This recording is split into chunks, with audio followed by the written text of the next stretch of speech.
ስራ ክቡር ነው። በየትኛውም መንገድ በማንኛውም ኢኮኖሚ ምርትና ግዙፍ አገልግሎት አለ። በእነዚህ ሁሉ ጀርባ ደግሞ የሰው ኃይል ጉልበት፣ የትምህርትና ዕውቀት አለ። ነገር ግን በሚሮጡት ኢኮኖሚ ጉልበት የሚሆነው የከፍተኛ ትምህርት ዲግሪ PhD እና ሌላውን ብቻ ፈጽሞ አይደለም። እንደውም ግዙፍ ኢኮኖሚ የሚሮጡባቸው ሀገሮች በአጫጭር ትምህርትና ስልጠና ላይ በርትተው እዚህም ለተዘረጋው ትምህርት ኢኮኖሚውን አደላድለው የሥራ ዕድል ይፈጥሩለታል። 12ኛ ክፍል ማጠናቀቅ በራሱ ትምህርት ነው። ኮሌጅ መጨረስም ትምህርት ነው። በእርግጥ ለእያንዳንዱ ሙያ የከፍተኛ ትምህርት ወረቀት ዲግሪ መጫን አያስፈልግም። ጥራት ያለው የዲፕሎማ የ6 ወር የ3 ወር አጫጭር የሙያ ስልጠናዎች እየበዙ ሲሄዱ የሀገር ኢኮኖሚ ያድጋል፣ ምርታማነትም ይጨምራል።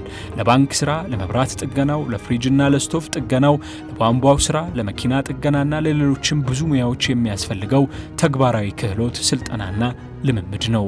የሀገር እድገት ከዚህም ከዚያም ዲግሪ ወረቀት በጨበጡ ሰዎች ብዛት አይለወጥም። እንደውም በችሎታ በምርት በእጅ ስራ ሙያ ሲሆን ስራ ይከበራል፣ ኢኮኖሚውም ይበረታል ይባላል።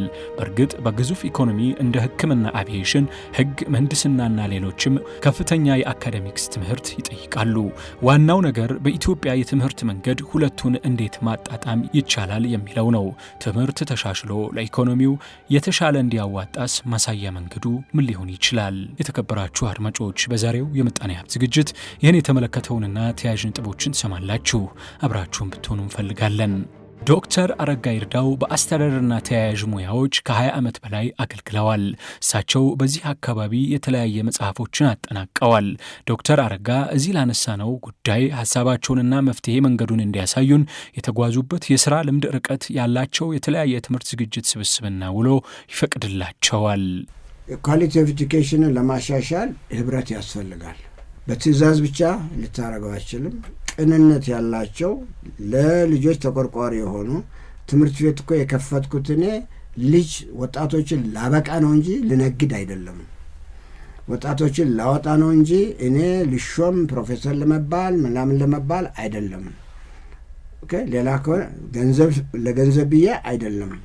የሚበቃኝ ያለኝ ግን ሳክሪፋይስ ላርግ ለወጣቶች ቫሊዩ አድ ላርግ የሚሉ ሰዎች ያስፈልጉናል። መጀመሪያ ነገር። ሁለተኛ ሁሉም ሰው በኳሊቲ ኦፍ ኤጁኬሽን ጀርባ ላይ የተማረው ሰው ሁሉ በሙሉ ፊደል ቆጠርን የምንለው ሰዎች በሙሉ አንድ አይነት እይታ አለን ብዬ አላምንም። እንዳመጣጣችን እንደሄድንበት ሀገር እንደምናምን እኔም የአሜሪካን ጠቅሳለሁ፣ ያም ይጠቅሳል። መጨረሻ ላይ ግን ያን አምጥተህ አንድ ድስት ውስጥ ከተህ በደንብ አድርገህ ይሄ ነው የሚሻለው ለኢትዮጵያ አላለም። አንዱ ይመጣል የተወሰነ ጊዜ ይሄ ነው የሚሻለው ይላል። አንዱ ይመጣል የተወሰነ ኤግዛምፕል 6ኛ ክፍል ፈተና አልነበረም በእኔ ጊዜ፣ 6ኛ መጣ። 8ና 12 ነበር። ቀጠለና ደግሞ ሃይ ስኩል እኮ የለም ፕሪፓራተሪ የሚባል ያስፈልጋል። ቀጠለና ቲቤት የሚባል መጣ። ይሄ ኤክስፐሪመንቴሽን ጎድቶናል ብዬ አስባለሁ። ሁለተኛ በጣም የጎዳን ብዬ የማስበው ዩኒቨርሲቲዎችን ስትራክቸራቸውን በብዛት ሰራ ናቸው። ብዙ ዩኒቨርሲቲዎች ሰራን በአንድ ጊዜ። አሁን ወደዚህ ዩኒቨርሲቲዎች የሚገቡት ተማሪዎች ያን ያህል ብዙ አይደለም። ስለዚህ ቶሎ ወደ ማስገባቱ ተሄደ። የገቡት ተማሪዎች የዩኒቨርሲቲ መግባት ያልመጠኑ ናቸው ብዬ አስባለሁ። ዴታም አለ። ግን በዛን ጊዜ የነበረው ፍልስፍና ይግቡና ይማሩ አይነት ከሆነ ቦታው ስላለ አደረግ። ይህን ለ19-20 ዓመት ስትሰራው ቆየህ። መጨረሻ ላይ አሁን ስትመለከተው እነዛ ትምህርት ቤቶች የትምህርት አሰጣጣቸው ከሚፈለገው ስታንዳርድ ዝቅ ብሎ ነበረ። ለዚህ ነው ፈተና ለልጆች ማለፊያ ብለህ ካመንክ which I believe ነው እኔም አምንበታለሁ። አሁን እንዴት ነው ፊክስ ላረግ የምችለው ብለህ ተጠንቅቀህ ፊክስ ማድረጊያህን ፕላን ማድረግ አለብህ። ፊክስ የምታደርግበት ፕላን ላይ ነው ብዙዎቻችን የምንለያየው። ኦራይት፣ አንዳንዱ ከአሁኑ ስክሪን እያደረግን ፈተና እያደረግን እንለያቸው ይላል።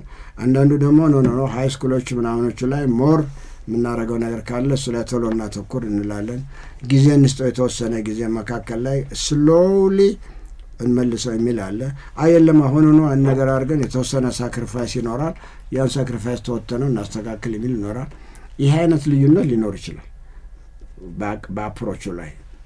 ኳሊቲ የሚለው ነገር ዝቅ ብሏል የሚለውን ግን እኔ ኢንዱስትሪ ቀጣሪ ነበርኩ። ስለዚህ ከዩኒቨርሲቲ የመጡ ልጆች አቅ ነበር። ያላቸውን ችሎታ ነበር። ግን በዛን ጊዜ የነበረው ዩኒቨርሲቲ ፕሮዲስ ሊያረጋቸው የሚችሉትን ልጆች ነበር የሚቀጥረው። ስለዚህ የልጁ ችግር ብቻ አይደለም፣ ሲስተሙ በዛን ጊዜ የነበረው ሊያወጣ የቻለው ያንን ልጅ ነው። ወደ ኋላ ሄደ ሲስተሙን ፊክስ ማድረግ አለብህ። ልጁን ብቻ አይደለም ወይም ደግሞ አስተማሪውን ብቻ አይደለም፣ ሲስተሙ በሙሉ ፊክስ ማድረግ አለብህ ብዬ አስባለሁ። አሁን የምንሄድበት ጥሩ ነው አለ አይደለም፣ ፎከሱ አለ፣ አትሊስት ለኳሊቲ ይወራል ምናምን ይላል። መጨረሻ ላይ የኳሊቲ እንትን ሬሌቫንስ የሚሉት ነው ብዙን ጊዜ የምሰማው፣ ለሀገር የሚጠቅም ሰው ነው ወይም የሚወጣው ምናምን የሚለው ነው። እዚህ ላይ ነገር ልበልናል ጨርሰው።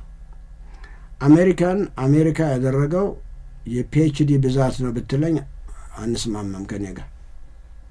ለምን? ምክንያቱም አሜሪካ ፒኤችዲ ያላቸው ሰዎች ብቻ አይደለም እየተራወጡ ስራ የሚሰሩት፣ ሀገሪቷን ብድግ ያደረጓት ስኪል ያላቸውና ማንኛውም ስራ ክቡር ነው ብሎ የሚሰሩ ሰዎች ናቸው።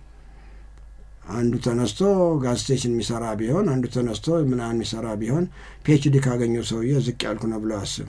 የሚለኩበት መለኪያቸው ምን ስራ ነው የሚሰራው ሰውየው፣ ምን ገቢ ነው የሚያገባው፣ ምን ኮንትሪቢዩት አድርጓል። ማስተርስ ዲግሪ ይዘው ማክዶናልድ ላይ ገብተው የሚሰሩ ሰዎች አሉ። ገብተዋል። ስራውን ነው የሚመለከተው የሚሰራውን እንጂ ዲግሪ ስላለኝ ብሎ እዛ አልሰራም አይልም። አንደኛ። ሁለተኛ እኛ ትምህርት የምንለው ፒኤችዲዎችን ብቻ ወይም ደግሞ ማስተርስ ባችለር የሚያገኘው ነው ብለህ ካሰብክ ሮንግ ነው። 12ኛ ክፍል መጨረስም ትምህርት ነው። ከ12ኛ ክፍል የጨረሰ ልጅ ሊሰራ የሚችለው ስራ እንዲኖር ማድረግ አለብህ። ብዙዎቹ ስራዎች ዝቅተኛ በሆኑት ዲፕሎማዎች የሚሰሩ ስራዎች ናቸው። ሰርድ ወርልድ ካንትሪ ላይ የሪሰርች ጋጋታ አይደለም ሀገራችን ላይ ያለው። ስለዚህ ያስፈልገዋል ከወደ ላይ ያሉትም አሁንማ እንዲያውም ብሶበታል። ስኪል ነው ሞር።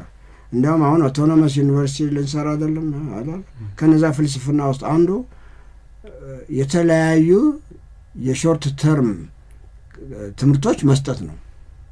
የ6 ወር፣ የ2 ወር፣ የ3 ወር እነዚህ በየጊዜው አንተን ሻርፕን እያደረጉ እንደ ፔንስል ከሆንክ ፔንስሉ ሲዶዱም እየቀረጽከው እንዲትሄድ የሚያደርጉ ሾርት ኮርሶች እየበዙ ሲሄዱ ነው አገሯ እያደገች የምትሄደው ብዬ አስባለሁ። በሚያከብራችሁ ራዲዮ ሸገር ኤፍኤም 102.1 የዛሬው የምጣኔ ሀብት ዝግጅት እዚህ ላይ ይረፍ።